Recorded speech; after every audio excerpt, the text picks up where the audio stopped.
Last summer in 2023, I inherited my grandfather's hunting cabin up in northern Idaho, and I had absolutely no clue what to do with it. I mean, I just graduated with a business degree, and I was back home living with my parents, trying to figure out my life. I got a call from the lawyer handling my grandfather's estate. My grandfather had passed away 6 months earlier, and the lawyer told me I'd been left this cabin, that I'd only been to maybe 3 or 4 times when I was a kid. I barely remembered the place, just that it was really remote, like an hour's drive from the nearest town on this dirt road. That was more like a hiking trail. My parents were like, "Just sell it. What do you need a hunting cabin for?" And honestly, they were probably right because I could have used the money. But something made me want to see it one more time before I made that decision. Maybe I was feeling sentimental about my grandfather, or just curious about what kind of shape it was in. So I decided to drive up there for a long weekend in July, just to look around and decide if it was worth keeping. The drive took forever, way longer than I remembered from when I was a kid. The road was completely trashed, full of potholes and washouts from the winter rains. I'm bumping along in my little Honda, thinking this was probably a mistake. But when I finally got to the clearing, it's actually in pretty decent shape. Smaller than I remembered, just this basic one-room cabin with a loft and a tiny kitchen.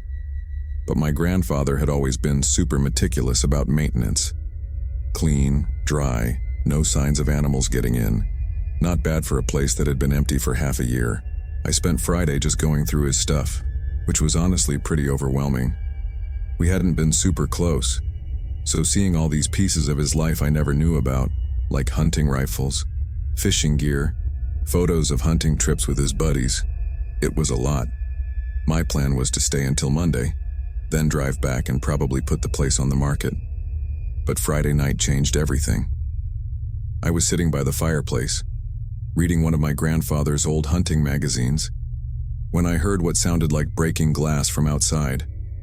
In that complete forest silence, any noise just jumps out at you.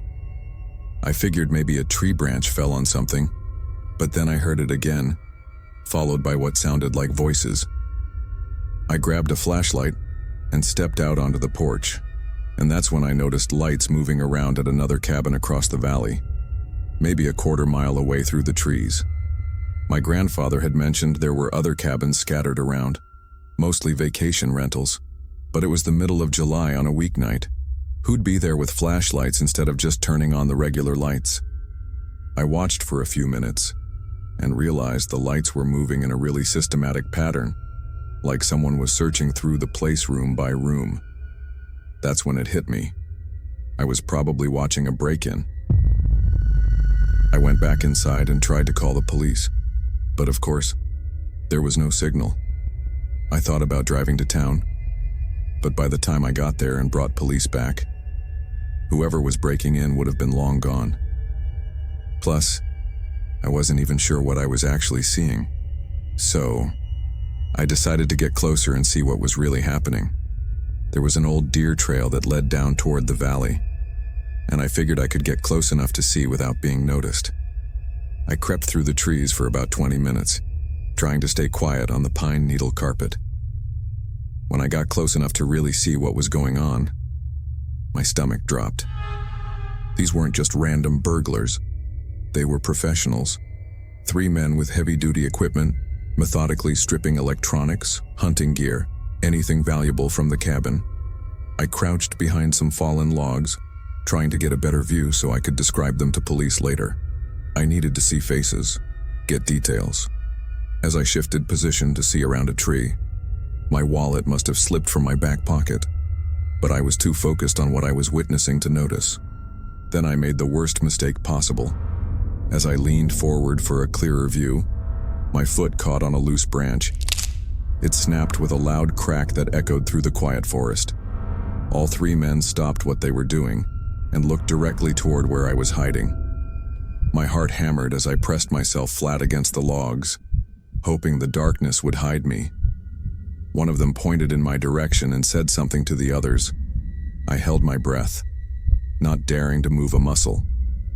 After what felt like forever, They seemed to decide it was just an animal or a falling branch. They went back to their work, but I noticed they moved much faster now, clearly wanting to finish and get out.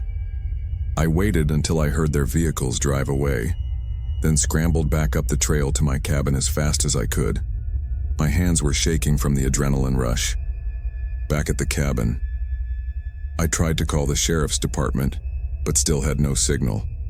I'd have to drive to town in the morning to report what I'd seen. I spent that night checking the locks. Saturday, I spent most of the day hiking around, remembering places my grandfather had taken me, trying to calm down from the night before. But when I was walking back to the cabin late afternoon, I noticed fresh tire tracks in the mud, near where the Forest Service road branched off toward the other cabins. When I got back to the cabin, I realized someone had been there while I was gone. Nothing was stolen, but things were moved. I reached for my wallet to check something, and felt that horrible moment of panic when your pocket is empty. I searched everywhere, my bag, the cabin, the car. Nothing. The awful realization hit me. I must have dropped it when I was watching them, when that branch snapped. If they went back to check the area and found it, they'd know exactly who I was and where I was staying. My driver's license had my name, my address, everything they'd need to track me down. I knew I had to get out of there, but part of me hoped maybe they wouldn't find it in the dark forest. Maybe I was overreacting. Around midnight, I got my answer. I heard vehicles coming up the road with their engines running quietly, like the drivers were trying not to make noise. I turned off all the lights and peeked through the curtains. 2 trucks were parked down by the road, and I could see at least 3 people with flashlights moving toward the cabin. Then I heard a voice from outside, calm and conversational. "We know you're in there. We know you were watching us last night. You left something behind. We figured you might want it back." Through the window, I could see one of them holding up my wallet. "Come on out and let's have a conversation. We're reasonable people." I suddenly remembered my grandfather's escape route, the back trail behind the woodshed that led to the old logging road. I grabbed my keys and slipped out the back door into the woods. It took almost an hour to hike down to the logging road in the dark, but I made it to where I'd hidden my car earlier as backup. I drove straight to the sheriff's station in town and reported everything. When deputies went up to check, they found the men had searched my cabin thoroughly but left when they realized I was gone. The sheriff told me there'd been a string of cabin burglaries in the area, and my description helped them identify the crew. 2 men were arrested about a week later, and they found a lot of stolen property, including my wallet, which had been sitting on my grandfather's kitchen table like some kind of calling card. I decided to keep the cabin after all. I've been back several times since, but now I always let the sheriff's department know when I'm planning to visit, and I never go hiking alone at night anymore. I think my grandfather would have been proud that I didn't just run away, and that his old escape route actually saved my life.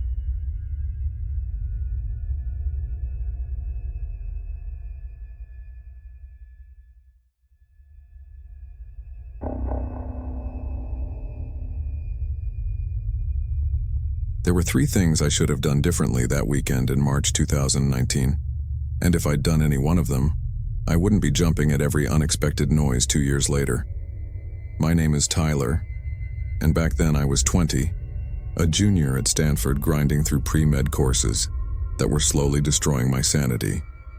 The pressure was suffocating. My parents called twice a week to ask about my GPA, reminding me that medical school admission was getting more competitive every year. My organic chemistry professor had this sadistic habit of scheduling exams right after spring break, when everyone was still recovering from vacation. I hadn't slept more than 4 hours a night in weeks, surviving on energy drinks and the kind of desperate determination that makes you forget to eat actual meals. My roommate Kevin could see I was falling apart. During one of our late-night cramming sessions, he tossed me a set of keys and said his family's cabin was sitting empty up in the San Gabriel Mountains. "Take a long weekend," he said. "Get your head right before you get a complete breakdown." His dad had bought the place years ago for weekend getaways, but work had consumed his life and the cabin mostly sat unused. Kevin said I could stay as long as I needed. Just lock up when I left. Looking back now, I realize how reckless I was in that moment. In my desperation to escape Stanford's pressure cooker environment, I never thought to verify with Kevin's father that I had permission to use the place. It seemed like such a minor detail at the time. Kevin had the keys, he'd offered. What could go wrong? But that assumption would prove to be my first critical mistake. The drive took almost 3 hours through winding mountain roads that gradually left civilization behind. The cabin sat at the end of a narrow private road, surrounded by dense pine forest that blocked out most of the afternoon sun. It was exactly what I needed, modern and comfortable, with reliable Wi-Fi for accessing my coursework, but isolated enough that I couldn't hear traffic or neighbors, or any of the constant noise that made studying impossible back at school. Kevin had specifically told me to park behind the cabin, in a spot tucked away behind the main structure, where the car wouldn't be visible from the road. Dad always parks back there, he'd explained. Keeps the front looking clean and prevents any random people from knowing someone's around. At the time, it seemed like practical advice. What I didn't consider was how this decision would make the property appear completely vacant to anyone approaching from the main road. Another mistake that would come back to haunt me. I spent the evening getting organized, spreading my chemistry notes across the dining table, setting up my laptop, arranging my textbooks in neat stacks. For the first time in months, I felt my shoulders relax. The silence was profound. No dorm room conversations bleeding through thin walls. No constant buzz of campus activity. Just the distant sound of wind through pine trees and the occasional creak of the cabin settling. I went to bed early, planning to start fresh the next morning with a full day of uninterrupted studying. That night, I slept better than I had in weeks, deep and dreamless in a way that only happens when your body finally admits how exhausted it's been. Around 2 a.m., a car engine jolted me awake. In that complete mountain silence, the sound was jarring and wrong. At first I thought I might be dreaming, but then I heard a door slam and the low murmur of voices. At least 2 people, maybe 3, talking in the careful whispers people use when they don't want to be overheard. I crept to the bedroom window and peered through the curtains. Headlights were positioned near the front of the cabin, but not in the main parking area. They were angled toward a small storage building I'd barely noticed during the day, tucked back in the trees about 50 yards from the main structure. My first thought was that Kevin's family had decided to come up for the weekend and forgotten to mention it to him.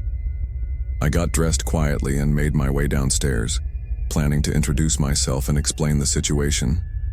But when I looked out the front window, what I saw made my stomach drop. 2 men in dark clothing were systematically unloading equipment from the back of a pickup truck, working entirely by flashlight despite the perfectly functional porch lights. Their body language was all wrong. They moved with the careful efficiency of people who definitely didn't want to be seen. These weren't Kevin's family members arriving for a surprise weekend trip. I watched them make several trips between the truck and the storage building, carrying boxes and equipment that looked heavy and expensive. They moved with practiced coordination, like they'd done this many times before. One man would carry while the other kept watch, then they'd switch roles. Everything about their operation screamed professional theft ring. My hands were shaking as I reached for my phone to call 911. But of course there was no cell signal. I should have expected that given how remote the location was. But in my desperation to escape, I hadn't thought about being completely cut off from help. I could see the nearest neighbors' houses as distant porch lights through the trees, but they were easily a quarter mile away through dense forest. The smart thing would have been to stay hidden until they finished and left. But as I crouched by the window, I heard one of them say something about coming back tomorrow morning to get everything sorted before the next pickup. They weren't just using the shed for temporary storage. This was an ongoing operation, and they planned to return.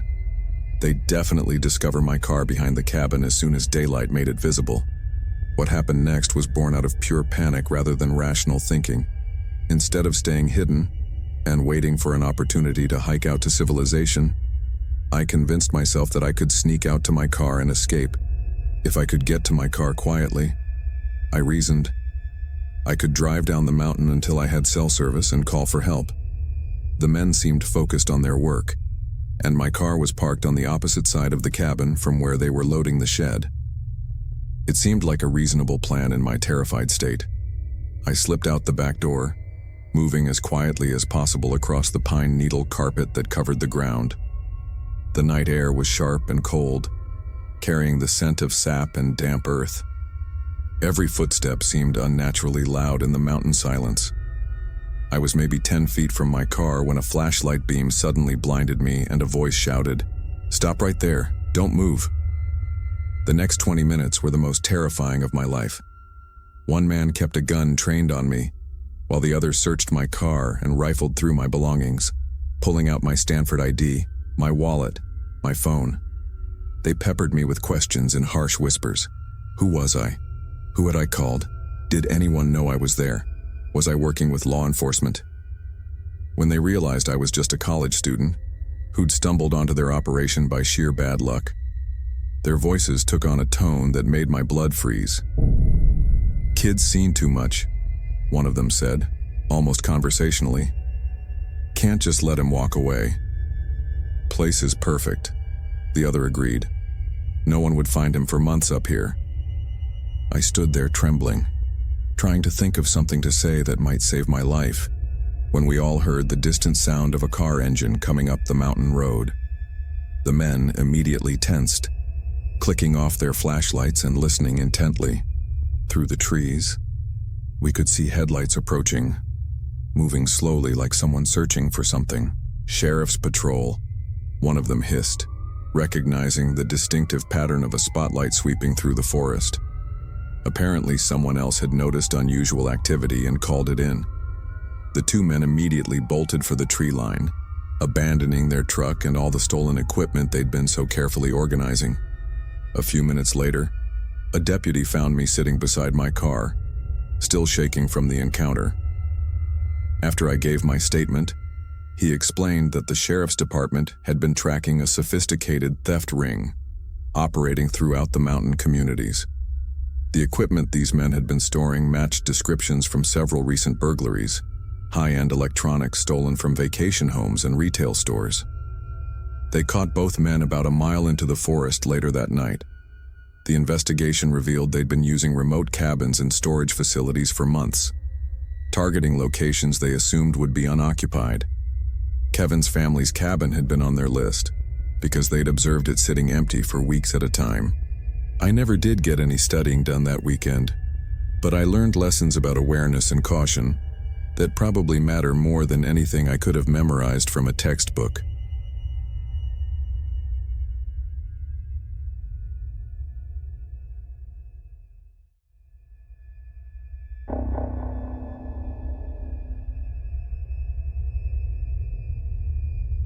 I rented a small cabin outside Weaverville last fall for a quiet weekend, and the owner gave me a small discount if I handled a couple quick things while I was there, just clearing the front gutter and tightening a loose door hinge. Nothing major. The place was perfect for what I needed. Sitting at the end of a short gravel road with trees on both sides, and a couple other cabins somewhere through the woods that I never actually saw. Cell service was pretty spotty in that area, but the listing mentioned there was a landline in the living room, which made me feel better about being out there alone. The afternoon went exactly how I'd wanted it to. I got the little maintenance tasks done, took a shower, and settled in to watch a ball game on low volume, so the cabin wouldn't feel so empty. Everything was peaceful until around 10:30, when someone knocked on the door. It wasn't aggressive knocking, but it wasn't timid either. Just 3 steady knocks, a pause, then 2 more. Like whoever it was had used that same rhythm before. I went to the door and stood to the side before turning on the porch light. The light threw a bright circle across the wooden boards, but left the edges dark, and right at that edge I could see a hat brim and a strip of reflective tape on what looked like a work vest. The person was deliberately staying just outside where I could see them clearly. A calm voice said he was from the water company with a notice about a shutoff scheduled for the next day. That immediately didn't make sense, because most cabins up there are on wells and tanks, not city water. I told him I'd call the company and take care of whatever needed to be handled by phone. I reached for the landline since that's exactly why it was there. But the second I put the receiver to my ear, I knew it was dead. I'd used that same phone at dinner to confirm the lockbox code with the owner, so this wasn't some random outage. I asked for his name and a callback number, and he gave me just a first name and 7 digits with no area code, like we all lived in the same small town. Then somewhere to my right, a second voice said they just needed a quick signature and would be gone. I looked down the driveway and didn't see any headlights or hear an engine running or radio chatter. None of the things you'd expect from real utility workers doing night calls. I kept the inside lights off and moved away from the front windows. The footsteps started working their way around the outside of the cabin, testing door handles and window latches. That's when the porch light blinked once and went out completely, like someone had flipped the breaker at the electrical panel. I heard them whispering to each other about checking the back door and knew I had maybe 30 seconds before they tried to force their way in. I made a split-second decision to hide under the king-size bed in the master bedroom. Before crawling underneath, I opened the bedroom window wide and messed up the curtains to make it look like I'd climbed out in a hurry. I pulled the bed skirt down around me, just as I heard the back door give way. Heavy footsteps came through the cabin and I could hear them checking rooms. "Let's go find him." They left through the back door, and I could hear them crashing through the brush outside, calling back and forth to each other as they searched. I stayed under that bed for what felt like forever, listening to their voices get farther away as they moved deeper into the woods. When I couldn't hear them anymore, I crawled out and looked through the window. I could see flashlight beams moving around in the trees, maybe 100 yards away. I climbed out the window they thought I'd used and headed through the trees away from where their lights were. After about 10 minutes of stumbling through brush, I saw a dim yellow glow ahead and found another cabin with a pickup truck parked outside. The older guy who answered the door let me use his phone to call 911 after I explained what was happening. When the deputies arrived, they found my cabin empty but trashed, like the guys had been looking for something specific. My truck tires were slashed and they'd gone through all my stuff, but nothing was actually stolen. The deputy asked if I had any idea why someone would be so determined to find me specifically, instead of just robbing the place and leaving. I couldn't think of any reason. I didn't know anyone in that area, hadn't seen anything unusual during the day, and wasn't carrying anything particularly valuable. I still don't understand what those guys wanted from me, or why they went to so much trouble when they could have just taken whatever they wanted and left. Sometimes I wonder if they thought I was someone else, or if I'd seen something earlier without realizing it. But not knowing why they were hunting for me, that night might be the most unsettling part of the whole thing.